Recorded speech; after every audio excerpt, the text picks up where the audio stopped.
Business scaling strategies. How to grow your company for the long term. Tune in.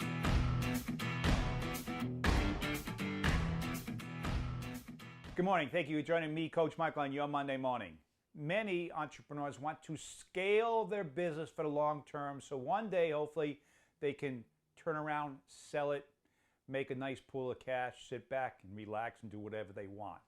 So there's many steps we need to put in place to scale an organization for sustainability.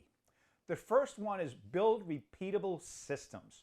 Systems, I'll remind you, stands for saving yourself stress, time, energy, and money. Saving yourself stress, time, energy, money. Say that a second time. Be very clear on that.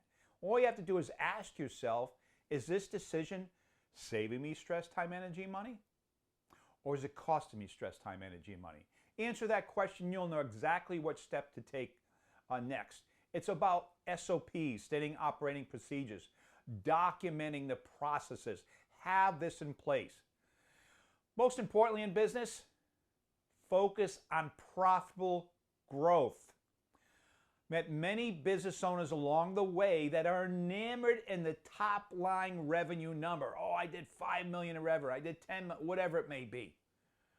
But I ask them how much money you put in the bank, and they don't necessarily know that number. So we got to get really clear on profitable growth. Do you have the right margins in place? Are you selling the right products? Some people are selling products and services that's actually losing them money. So the more they sell, the more they lose because they're not testing and measuring the numbers. So get very clear on your sweet spot, the product and services that's sustainable and drives the best margins. That will lead to the bottom line. And also don't get caught up in scaling unprofitable product and services. That can very easily happen if you're not paying attention. Next, invest in the right people. I spoke prior about using behavioral assessments so you can put the right people in the right seats. I always say people aren't hired or fired. They either qualify or disqualify to represent your organization. Once you're clear what you stand for, what you're all about, you'll know whether people fit in or not. So make sure you get crystal clear on the type of employees you want representing your brand, and only those earn the right to step in and join your team.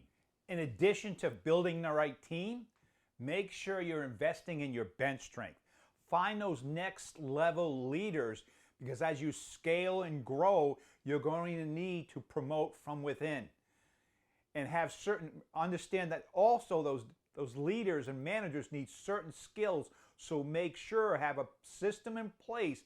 They're getting taught the right skills to hit that next level of management and leadership, because they'll be in charge of many more people. Leverage technology and automation. There's so many different types of technologies. There's so many different types of contact management systems. Make sure you're getting the right contact management system that works for your organization. Make sure you have somebody in charge of that knows it inside and out, that can really leverage that system and teach everyone else how to use it. There's certain systems for certain organizations. I know that Aspire is one for landscaping industries. There's many others, Monday.com, so on and so forth. So make sure you have automation and technology in place and you're using the right system. Also, it's very helpful to deal with an organization that you could have a go-to person in that organization that if you need some tips and how to follow the system, boom, you can get on the phone with somebody like that. Improve customer retention. Take care of your customers. Deliver consistent value. Keep them coming back for more. Implement loyalty, referral, and feedback systems. If someone gives you a referral, make sure something's in place for them to get recognized. Loyalty, VIP members. VIP members get a little bit more than everybody else. So improve customer retention, because that is the key to a sustainable business. Optimize customer acquisition. First, you got to get those customers. Have that optimized. Make sure you're testing and measuring. Make sure you know your conversion rate. Have that process all set up where you're consistently dripping on these people every step of the way. Another, and a very strong one, maintain strong cash flow management. You must know your numbers. Cash flow is king. They always say cash is king, cash flow is king. Know your gaps in accounts receivables and accounts repayables. Cash flow is king. Know your numbers inside and out. Don't tell me things are good because you made payroll this month. No. Know your numbers extremely well. Cash is king. Cash flow is the queen. Create scalable infrastructure. Know your capacity. I was speaking to a business owner. I was at a Vistage event, and he was talking about growing his company, and people were giving him ideas about marketing, pay-per-click, and so on and so forth. And I asked him simply, I said, what's the capacity? He goes, actually, right now, we're at capacity. If we brought on a lot of new clients right now, we wouldn't be able to handle them.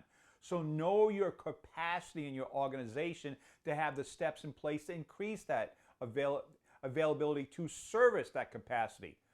Ensure your systems and logistics can handle the growth as you scale up. Avoid operational breakdowns during expansion. So make sure you have the structure in place for scalable structure in the organization. Use data and guidelines. No better in business than testing and measuring and knowing your key performance indicators. Test and measure everything.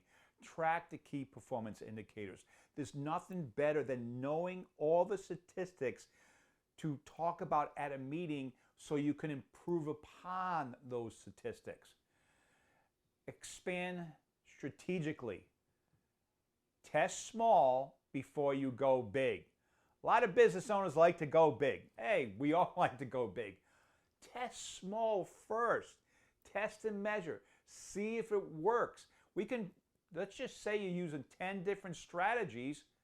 One might be a home run. 9 might bomb.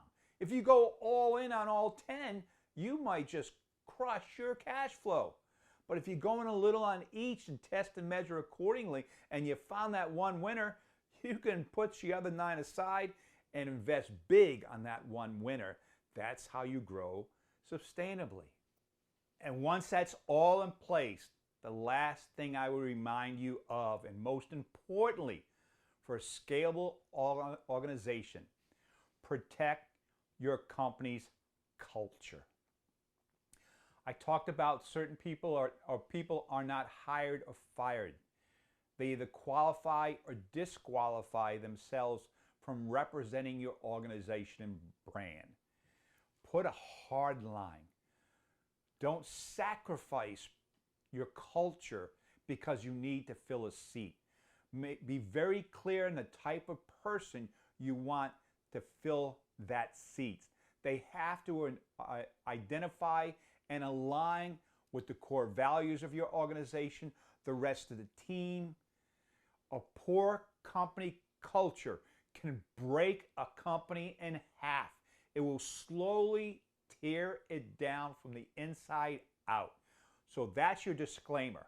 There's your points of creating a sustainable, scalable business. As always, I want to thank you for joining me, Coach Michael, on your Monday morning. I hope this has been helpful and valuable. I will see you next Monday. Have a great week.